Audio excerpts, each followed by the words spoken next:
Eksodo Kapitulo 2, ang pagkatawo ni Moises. Usa ka lalaki sa banay ni Levi na minyo, sa usa ka babaye sa mao gihapong banay. Nagmabdos ang asawa og nanganak og batang lalaki. Sa dihang nakita niya nga gwapo ang bata, gitaguan niya kini sulod sa tulo ka bulan. Apan sa dihang dili na gayud mahimo ang pagtago kanya, gikuha niya ang usa ka basket nga hinimo gikan sa mga bugang og gibulit niya kinig aspalto. Gisulod niya sa basket ang bata ug gibutang kini sa kasagbotan daplin sa suba. Ang igsoong babaye sa bata nagtindog sa layo-layo aron pagtan-aw unsay mahitabo sa bata, ngatong higayona ang babayeng anak sa hari sa Ehipto miadto sa suba aron maligo samtang ang mga sulugoon niya naglakaw-lakaw daplin sa suba.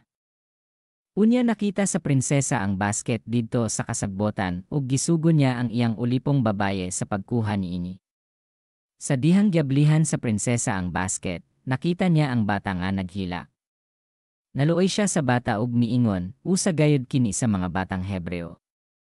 Unya nangutana kanya ang igsoong babaye sa bata, magkuha ba ako og usa ka Hebreo nga inahan aron maoy mo pasuso sa bata alang kanimo? Ang prinsesa mitubag, lakaw, pagkuha.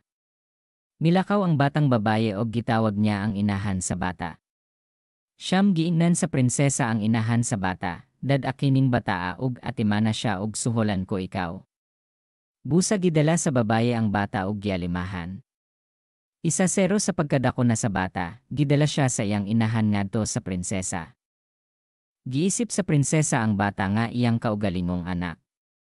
Miingon siya, gikuha ko siya sa tubig, busa ang bata ginganlan niyag Moises.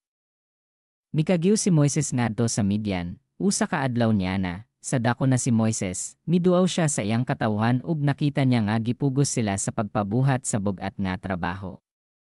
Unya nakita niya ang usa ka Hebreo nga gikulata sa usa ka Ehiptohanon. Milingiling si Moises sa palibot niya ug sa dihang wala siya laing nakita, gipatay niya ang Ehiptohanon ug gilubong niya sa balas. Pagkasunod adlaw, mibalik siya ug nakita niya ang duha ka Hebreo nga nag-away. Giingnan niya kadtong sad-an, nganong imo mang gibunalan ang imong kadugo. Ang tawo mitubag, unsay katungod mo sa pagmando ug paghusay kanamo? Patyon mo ba usab ako sama sa imong pagpatay sa Ehiptohanon?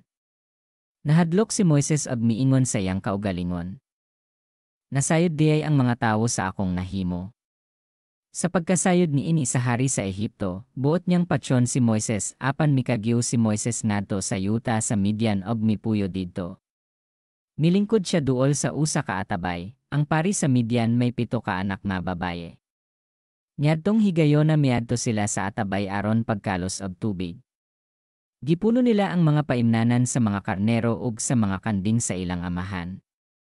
Apan dihay miabot nga mga magbalantay sa karnero ug giabog sila apan gitabangan sila ni Moises ag gihatagad tubig ang ilang mga hayop.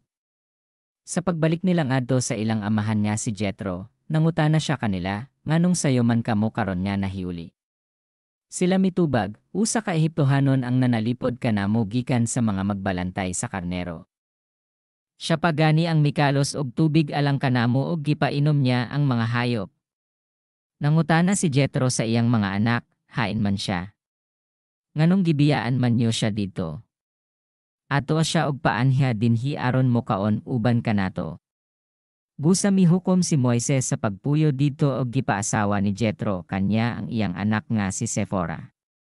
Unya nanganak si Sephora og batang lalaki ug ginganlan ni Moises ag Gersom ang iyang anak kay matod pa niya, ako usa ka langyaw nining dapita. Human sa taas nga panahon, namatay ang hari sa Ehipto. Ang mga Israelita nag-agulo paghihapon tungod sa kapait sa ilang pagkaulipon ug nagpakitabang sila. Miabot sa Dios ang ilang mga hangyo ug gidungob niya ang ilang mga agulo. Gihinumduman niya ang iyang kasabotan talikan niya ug kang Abraham, kang Isaac ug kang Jacob. Nakita niya ang mapait niya kahimtang sa mga Israelita ug nahinggawa siya kanila.